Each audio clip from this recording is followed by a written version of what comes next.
हिंदू नववर्ष के साथ राजस्थान दिवस के मनाए जाने पर सूबे में सियासी घमासान चरम पर है। सत्ता पक्ष से राजस्थान के निर्माण के दिन की तिथि, इस दिन के धार्मिक महत्व और ऐतिहासिक तथ्यों का हवाला देते हुए सरकार के फैसले को सही ठहरा रहा है, तो विपक्ष सरकार पर ऐतिहासिक तथ्यों को तोड़ मरोड़ कर अपने सियासी मंसूबे पूरे करने के आरोप लगा रहा है। आप ये रिपोर्ट देखिए।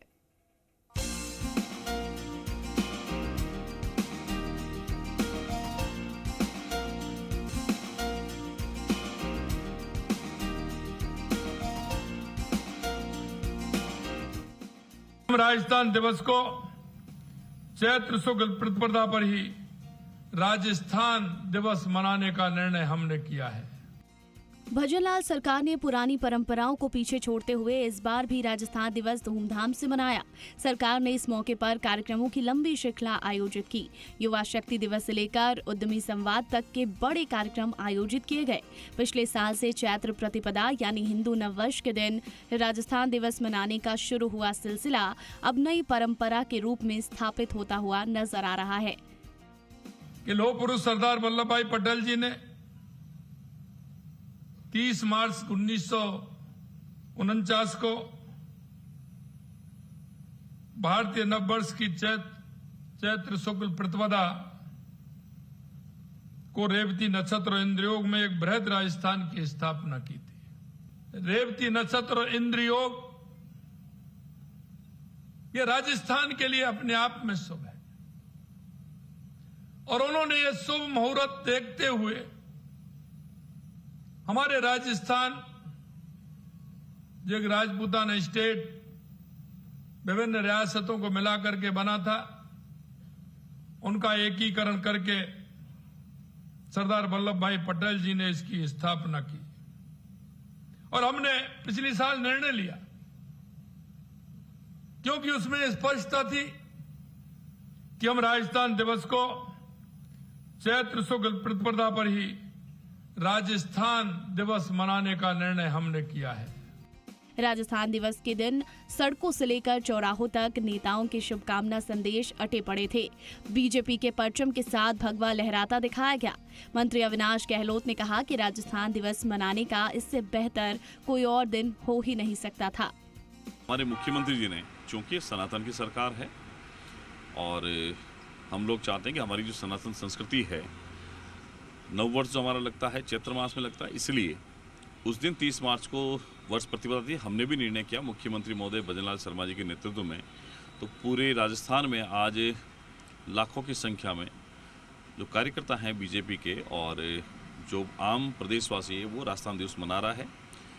कांग्रेस को निश्चित ही चिंता होना स्वाभाविक है क्योंकि ये हिंदू विरोधी भी है, सनातन विरोधी भी है और जब भी कहीं राजस्थान प्रदेश की हिंदू धर्म की आस्था का और श्रद्धा का विषय आएगा, कांग्रेस हमेशा इसके खिलाफ में खड़ी होगी। और मैंने कहा था कि भाई राजस्थान की स्थापना जो हुई वो 30 मार्च देखकर नहीं हुई थी, वो वर्ष प्रतिपदा देखकर हुई थी। संयोग से उस दिन 30 मार्च था और इसलिए हमने 30 मार्च को पकड़ लिया और वर्ष प्रतिपदा को भूल गए। और कांग्रेस की आदत भी रही है कि भारतीय परंपराओं को नहीं मानना, विदेशीकरण उनको दिमाग में ज़्यादा हावी रहता है। हमने उसको याद किया, उस पुरानी परंपरा को याद किया, उस दिवस को याद किया और मुख्यमंत्री ने उस पे मनाने की घोषणा की। नेता प्रतिपक्ष टीकाराम जूली से लेकर कांग्रेस विधायकों ने सरकार के फैसले पर हर जगह विरोध जताया।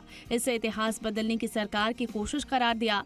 विपक्ष को सरकार के फैसले में हिंदुत्व का एजेंडा दिखा। ये बताओ, खुद का जन्मदिन तो आप तो जो है अंग्रेजी कैलेंडर से और जो है राजस्थान दिवस हिंदी कैलेंडर से, हमें इस पे भी कोई ऐतराज नहीं है, पर सारा डिपार्टमेंट, सारे पेपर, सारे डॉक्यूमेंट्स हर साल सब चेंज करने पड़ते हैं। या तो एक पूरा सिस्टम मोदी जी से कह के करवा दो जो पूरे देश में लागू हो जाए, क्यों रोज रोज का झंझट रखो। और आपके कितने एमएलए हैं जो हिंदी कैलेंडर से अपना जन्मदिन मनाते हैं?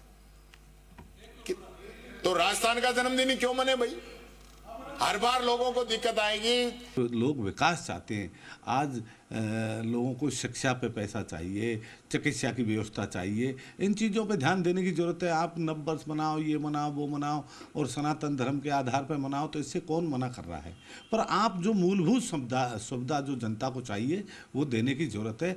फालतू के मामलों में जनता को इस तरह के भ्रम फैला कर ये मुख्यमंत्री जी को नहीं करना चाहिए, और करते हैं तो आप लोगों की समस्या सुनो। आज लोगों को चिकित्सा नहीं मिल पा रही है, शिक्षा नहीं मिल पा रही है, तो इन चीज़ों पे, मूलभूत सुविधाओं पे ध्यान देने की ज़रूरत है। ये फालतू के स्टेटों पर विश्वास नहीं रखता और न ऐसे मुख्यमंत्री जी को भी रखने की ज़रूरत है। बहरहाल सरकार को भरोसा है कि युवा पीढ़ी चैत्र प्रतिपदा पर राजस्थान दिवस के आयोजन से अपनी जड़ों से जुड़ेगी। हिंदू वोटरों में उसके प्रति जुड़ाव का भाव और मजबूत होगा। साथ ही विरोध करने भर से कांग्रेस का सेकुलर एजेंडा बेनकाब होगा। बीजेपी धूमधाम से हिंदू नववर्ष मना रही है, धर्म ध्वजाएं लहरा रही है और राजस्थान दिवस के साथ नव संवत्सर की बधाइयां दे रही है। पर बीजेपी का यही अंदाज कांग्रेस पार्टी को रास नहीं आ रहा और उसके नेता बीजेपी की आलोचना करते थक नहीं रहे हैं। साफ है, बीजेपी बहुसंख्यक समुदाय के बीच में यही संदेश प्रसारित कर रही है कि हिंदुत्व की वही असली झंडाबरदार पार्टी है, कांग्रेस में हिंदू कहीं सुरक्षित नहीं है। राजनीति में मैसेज देने के अलग अलग तरीके होते हैं और इसमें हर बार बीजेपी बाजी मार जाती है। आखिर कांग्रेस को इस पर विचार जरूर करना चाहिए। कैमरा पर्सन विजय के साथ बाबूलाल धायल, जी मीडिया।